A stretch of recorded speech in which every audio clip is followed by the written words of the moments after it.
mootummaa ummanni Oromoo sadarkaa yaadaatti ijaaree bu'uura godhachuun akkuma guutuu Oromiyaatti fincila diddaa gabrummaa walta'iinsa goeyyii fi hayyoota Oromoo biyya keessaa fi biyya alaatiin rogeeffamuun qindaa'ee gaggeeffame keessatti ummatichi gaaffii mirgaa, gaaffiin eenyummaa fi abbaan biyyummaa akka mirkanaa'uuf, afaan Oromoo afaan hojii federaalaa akka ta'uuf, mirgi abbummaa magaalaa Finfinnee ummata Oromoo gaafataa tureef mootummaan gurra kennuu waan dhabeef qabsoon eegalame hanga milkaa'uuf sochiin ummatichi taasisaa ture kan salphatti ilaalamu miti.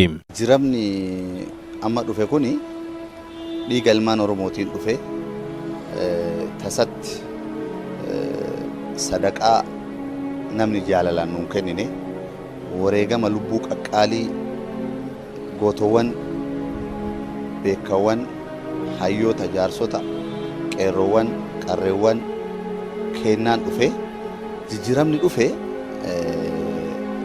rabbii kenna itti galatoonfataa injira jijjiiramni dhufe maaliin jira jenna biyya teenya keessatti an Oromoo jennee jiraatu dadhabnee jirra an Oromoo jennee namni kenna bakka nu bu'ee rakkoo qabnu nama kennatti mataa jirra haalli jijjiirama kanuma fakkaatu jijjiiramni dhufu lubbuu teennaan dhufe wareegama guddaan nama baay'eetti barbadeessinee dhufe eega rabbiiti eega dhufe ammoo itti caqasaa jirra jijjiiramni kuni nu ceesisamoo itti fufamoo maal ta'a itti fufamoo hooggantoota teenya mootummaarraa maal barbaachisa hawaasa keenyarraa maal barbaachisa waan jedhuuf cal'ifnee caqasaa jirra jijjiiramni dhufee jira jijjiiramni dhufe an Oromoo jennee biyya keenya keessa jiraatu qofatu dhufe kanarratti aansee gaaffii uummata Oromoo tokkummaan illee hin deebine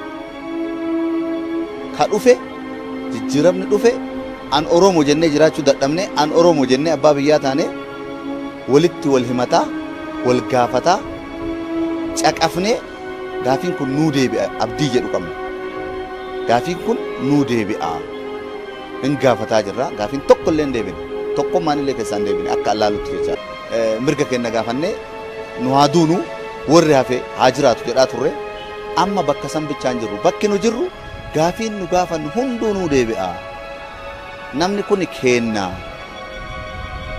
namootuma wareegama kafalee hafe san keessaa tokko hooggantoonni tuni gaaffii kana hin deebisan abdii jedhuun uummanni Oromoo gaaffii gaafate argatee osoo hin taane gaaffii gaafanne kana nuu deebisanii hafuura haa baafatanii hin dhaabanne haa dhaabatanii hin ceene haa ce'anii hin ijaaramne haa ijaaramanii jedhee eeggataa jira malee gaaffiin uummata Oromoo waan deebi'eef uummanni Oromoo qabsoo irraan teenne. Uummanni Oromoo yeroo qabsaa'aa turetti lubbuu fi dabarsee miidhamaa kan tureef jijjiirama fiduuf jecha yoo ta'u yeroo ammaa kan mul'ataa jiru faallaa jijjiiramaati jedhu.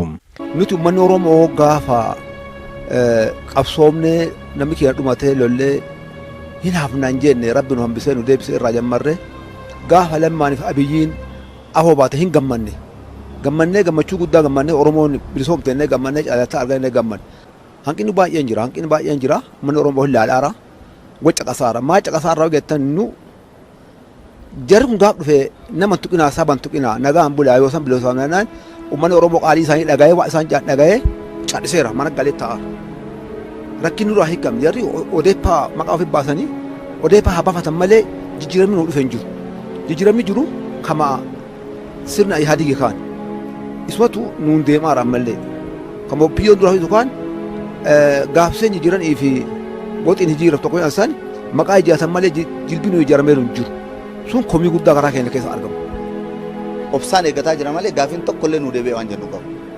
Namni gaafannu argame nama gaafannu bakka buufanne gaaffii nu gaafannu gaaffii kaleessa namni amma bakka nu bu'e afaan ufiitiin gaafatu uummata Oromoo bakka bu'e mootummaan federaalaallee uummata Itoophiyaa osoo bakka bu'u keessaan uummata Oromoo dhiiga kenne saniin bakka bu'ee waan jedheef hin deebisaa inni gaaffii kana deebisuuf ammoo ijaarsi isaa tumsisaa hawaasarraa nu barbaachisaa raayyaan dhugatti uummata Oromoo hawaasa Oromoo guutuudha qeerroo Oromoo guutuudha qarree Oromoo guutuudha jaarsaa jaartii Oromoo guutuu waan ta'eef kana abdatee sodaata kan ala gaaffii hin deebisaa inni ijaaramuu qaba jedhee uummanni Oromoo isa eeggataa jira malee gaafiin gaafanne tokko illee nuun deebiin akka biyyattiitti. Uummanni Oromoo yeroo dhiiga ofii dhangalaasee falmataa ture walqixxummaa sabaatiif malee mirga saba kamiiyyuu tuqee hin beeku jedhu. Sabni Oromoo adeemsa isaa keessatti seenaa adda ta'e qaba jechuudhaan manguddoonni kunniin ibsaniiru. Oromoon sirna qaba, seera qaba. Seera qabu keessatti saba yoomuu olaantummaa namarratti dhufuun feene. Dhiiga ofii dhangalaasee yennaa falmatullee aniif sabni kamuu wal qixaa waan illee qixa na uume lafaaf kanarratti illee qixa uumamne nan tuqineedha malee si buqqisaa guyyaa tokko hin jenne. Sabni Oromoo jedhamu kun adeemsa isaa keessatti seenaa adda ta'e qaba. Sirna moggaafachaa, guddifachaa fi lallaba ilma godhatee diinni tokko yoo dhufee ilma Oromoo ajjeesee na boojii jedhee harka Oromoo kennate Oromoon si booji'e jedhee lallabee gumaa nama sanii irraa baasa. Saba seenaa akkanaa qabu. Seenaa kana sabni kamuu hin qabu. Dhiiga ilmaan Oromoo rabbiin lafa hin ganne. Gaafiin saba kanaa gaafiin isa jalqabaa an biyya kana keessatti dhibbeentaa 50 ol saba kanatu jira. Muummee ministeeraa maaf hin taanedha gaafiin uummata kanaa. Muummee ministeeraa heeraanis ta'ee seeraan jaalatanis jibban muummee ministeerummaa argateera sabni kun. Haa argatu malee saba kamuu miidhuu hin fedhu. Nullee aangoo arganne inni saba miidhuu hin barbaadu. Wantoonni biraa hoo adeemsaan wantoonni jiran gaafiin uummata kanaa maal ture? Gaafiin saba kanaa maal ture? Gaafiin Oromoo maal ture? Finfinneen magaalaa guddittii Oromiyaati yoo jennu miti warri jedhan jira. Akkamitti sandaafaan ta Oromoo yoo taatu, sululta ta Oromoo yoo taatu, burraayyuu ta Oromoo yoo taatu, sabbataan ta Oromoo yoo taatu jidduu sanitti Finfinnee ta Oromoo ta'u maaltu dhooga? Namoonni kana falman ammoo adeemsa dimokiraasii yookaan maannoo joogiraafii waan hin baranneef moo namni barumsa joogiraafii barate magaalaan tun ta'eennuutii waan jedhu hin beeka. Yoo hin beekne ammoo dhimma isaati. Beekullee baatu beekullee Oromoon dhiibameeti gaafa magaalaa Finfinneetti ba'u. Oromoon gaafa Finfinnee ba'u waggaa 150 dura callisee hin baane. Sii bayee biyyaa sii bayee yoo mujaan daboo sii bayee. Sii bayee biyyaa sii bayee waan tunni daboo sii bayee jedhee naftanyaa jalaa godhan. Akkanaan afaan hin callisee godhan. Xiiqii gaafas kaa'amtetu adda deebi'ee sabni kun Oromoo Finfinnee keessatti akka deebitu gaafii saba kanaati. Mootummaan naannoos ta'e ka federaalaa ka Finfinnee illee bulchu sodaat du'a jibbaniif eebjuu jibbaniif taa'an bulan jira. Finfinneen Oromoo urgaayuu qabdi. Kana jala muranii beekuu qaban. Afaan odeessinee olola bichaan ta'uu qabu. Gochaan jecha qofa oduu hin taane gochaan sabni kun karaa inni gara Finfinnee ittiin seenu magaalaa tija jedhu tana keessa bulee keessaa bahuu qofa oduu hin taane keessa buluu akka danda'u taasisuu qaba. Afaan Oromoo afaan federaalaa ta'uun qaba. Dhiibbatu nu dhabsiise malee seeraatu seerri nu dhabsiisu. Biyya teenya irratti afaan keenyaan dubbanne afaan keenyaan barachuu qabna. Isa biraa darbanii waan biraatiin nu jala deemuu barbaadan hin taatu malee. Kanaaf xiiqiidhaan ummanni kun Oromoo diinni hin cabsu ofii yoo wal cabse malee ammaan booda tokkummaa keenya wanti nu diiguu danda'u ammoo yoo ofii wal diinne malee namni biraan hundi. Jijjiirama dhufe kana keessatti gaaffileen ummanni Oromoo jaarraa hedduuf gaafataa turan deebii argachuu caalaa waan yaadames hin fakkaatu jedhu. Jijjiirama dhufe kana keessatti gaaffileen ummanni Oromoo jaarraa hedduuf arma dura gaafataa turan deebi'uu mitii kiliik hin godhamne hin taane isa kana gochuudhaaf akka kaleessaa sanii bakkira dhaabbannee wal arrabsuu bakkira dhaabbannee wal qeequu daandii walitti cufuu osoo hin tahin miimoraayizee wal gochuu qabna wal yaadachiisuu qabna abbaa gadaa qabna hooggansa fuullee qabna gadamoojjiin nu keessa jiranii siruuzaat jijjiirama kana keessatti fakkeenyaaf afaan oromoo afaan federaalaa ta'uu qaba kanarratti kan hayyoonni hedduun wareegamaa turan kan ilmaan oromoo hedduun biyya irraatti baqataa turan dhimma kanaaf afaan oromoo afaan federaalaa yoo ta'e biyyi buqqaatu hin jirtu biyya ijaaramtu malee maaliif jennaan jijjiirama kana kan fide saba biraa miti sigalee ilmaan oromootu itti dhangalee lubbuu isaatti baasee itti wareegamee itti hidhamee qilinxoo keessatti bofaan nyaatamee jijjiirama kana fide waan ta'eef wanni afaan oromoo afaan federaalaa gochuu dhoowwu ODP qabxiin takka illee jirti jedhee yaada an akka nama tokkootti jechuudha maaliif gaafiin oromoo inni dursi kana waan ta'eef gaafiin abbootiin gadaa kennaa dursi kana waan ta'eef kan qeerroof kan qarreellee dursi kana waan ta'eef isa kanatti aansee gaafileen biraa jira isaan bira jira galmaa'ee hadha kana jennee kaasuu hin dandeenyu galmeedhuma kaleessa dhiigaan galmaa'ee san garagalchanii deebisuu danda'uudha qabu. Meebii qaamoleen biraa jijjiirama kanaan faallaafinna jedhanii warroonni yaadan dogoggoruu danda'an maaliif jennaan ilmi oromoo takka dammaqee lubbuu itti wareege lubbuu biraa kan wareeguu hin qabu amma lubbuu hafte kan biyyaan ijaaruu fi kan misooma irratti appilaayi godhu yoo ta'e alatti ODP'n akka hooggansa biyyaatti kaleen OPDOdha kalee qaama biraatiin haguugamanii jiranii qaama biraatiin ergamaa turanii arda ammootu qaama waa erguudha malee qaama wayiin ergamuu miti isaan qaama biyyi tuni harka jirtuu fi isaanillee harka ummata bal'aa kana keessa qaama jiru ilaa miirarii kana keessatti of laalaniiti biyyi har'a maal nurraa eegdi nuti maal biyya irraa eegnaa miti waan biyya irraa eegan aarsaa barbaachisu biyyi godheefi jira wareegama barbaachisu biyyi godheefi jira kana hubataniiti wanni nuti biyyaaf gochuu qabnu maalidha waan jedhamu san ufaa gaafatan ummanni waan ummata tafe hin jiru gaafii gaafachuu qabu dhimma biyya kanaa dhimma oromoof oromiyaaf dhimma biyya kanaa irratti waan jiru itti dabarsee eeggataara deebii eessatti hafte achitti hafte mootummaa biratti hafte maaltu hafe inumayyuu an akka yaadutti biyya kana osoo maajoritii ruuliin jiraate annattoon because sabni miliyoona 4tiif sabni miliyoona 50 gadi sagalee wal fakkaataa qaba dawaayii keessatti koree hojii raawwachiistuu yaadigii keessatti nama 9 inumaa sabni miliyoona 4tiif sabni miliyoona 50 sagalee agasgoo akkami qabaatu sunniin nama tokko yookiin inuyyuu qabaachuu hin qaban ture dhugaa dubbachuuf jechuudha waan san cabsee maajoritii ruuliin akka biyya kana keessa badhatu waan kana irratti mootummaan hojii gadi fagaata even san qofaa miti koreen nama 45 sunillee hin jira inni illee cabuu qaba sabni badhaan akka badhinna isaatiin argachuu qaba sagalee san jechuudha sagaleen suni waan baay'ee faallessa even ka magaalaa Finfinneetu dheengaddaa waan ta'amee quba qabnaa jechuun nu martinu ka'umsi waan kanaa ammoo Finfinne gaafiin ummata Oromoo guddaan illee Finfinne gaafatee jira dhugaa dubbachuuf Finfinnee lafa taakkuu takka hin qabu garuu as taa'ee naquuqa maaliif naquuqa hadhuura teennaa hadhuura Oromoof Oromiyaati jennee waa yaannuuf nuquuqaa jechuudha nun dhagaama isii sababa Finfinnee du'e namni kenna kaabaa kibbat dhimmi Finfinnee lafarra harkifachuu hin qabu. Uummanni Oromoo lafa isaa fi qe'ee isaa keessatti akkamitti murtii argachuu dhabeen kan jedhan manguddoonni kunniin lafa keenya irratti gaaffiin saba bal'aa maaliif deebii argachuu dhaba jechuudhaan komii nu keessatti uumeera jedhu.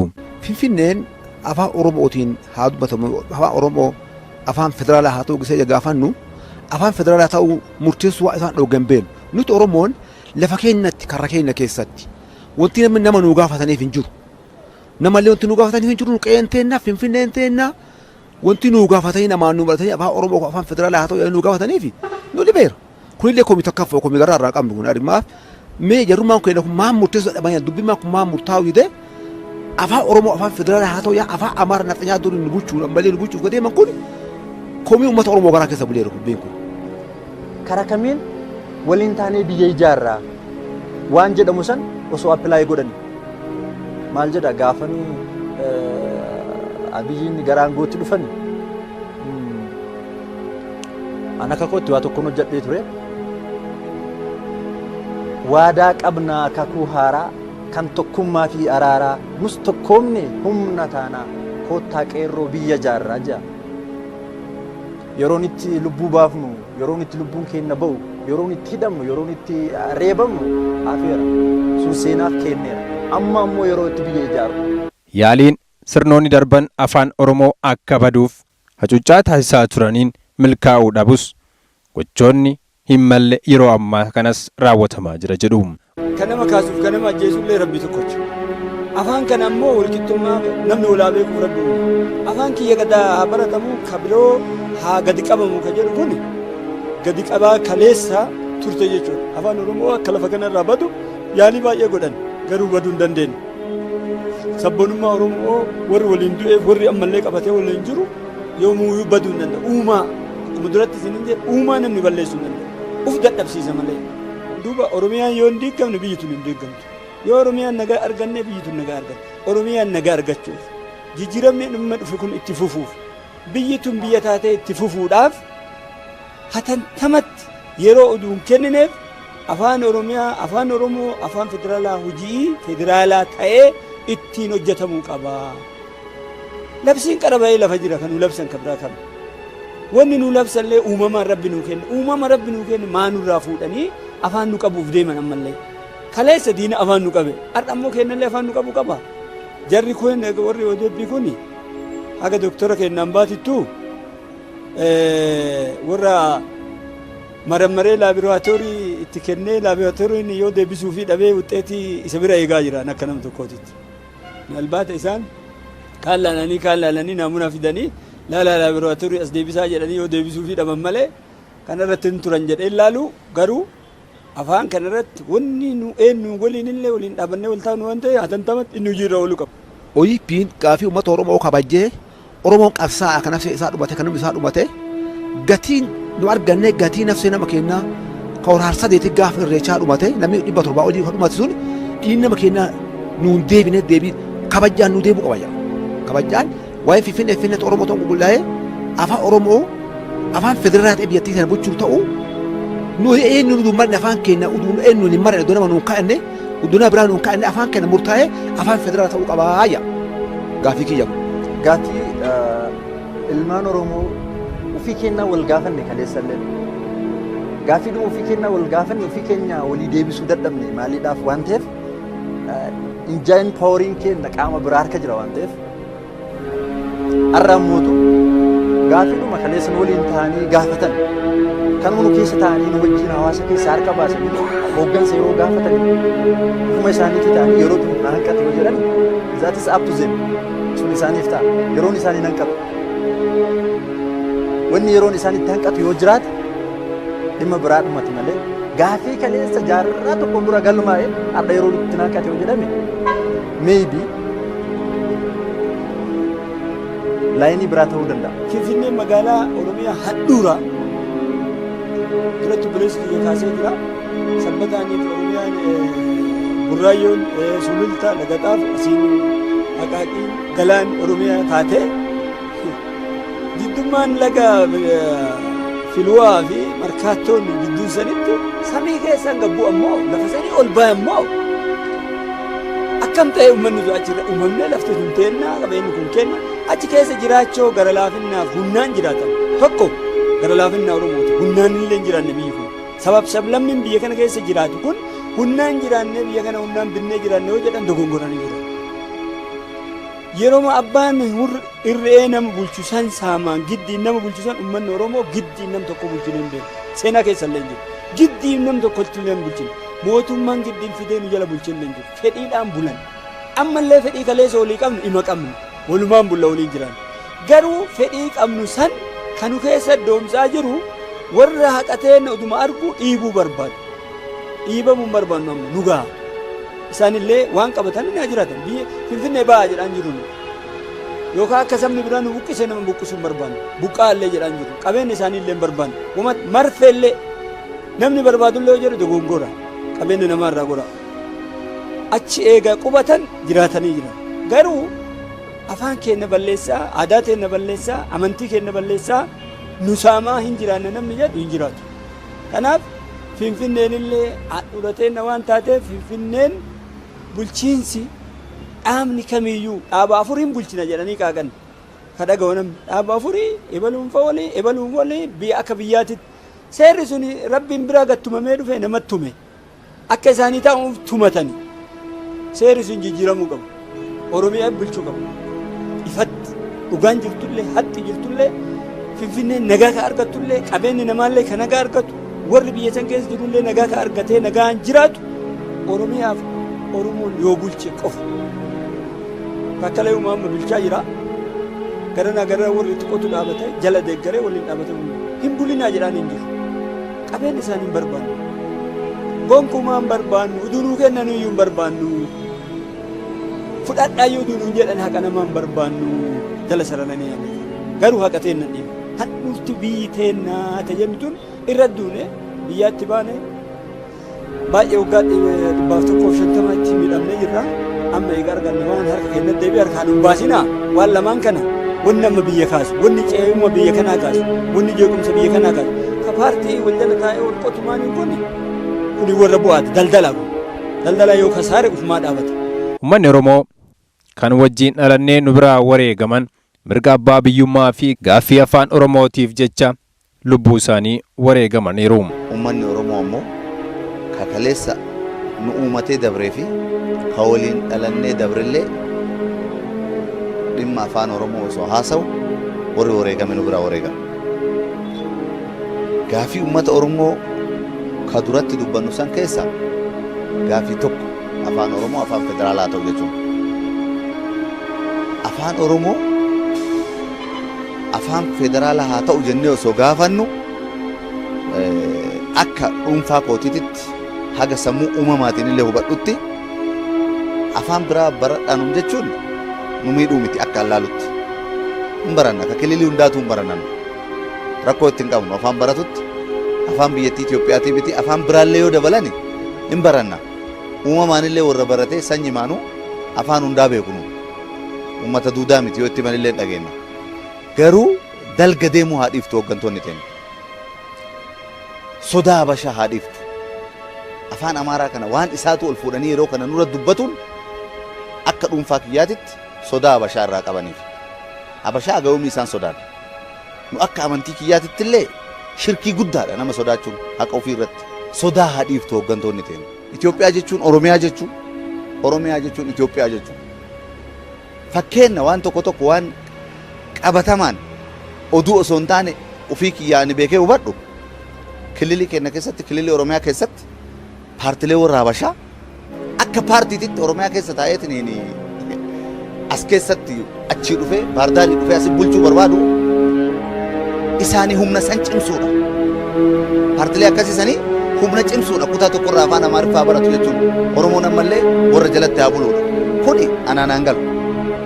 Isaan irra beekeetii miti hooggansoota teenya bakka kanatti nu mufachiisaa jiran. Uummata Oromoo mufachiisinaa isaaniif wani dhaamu.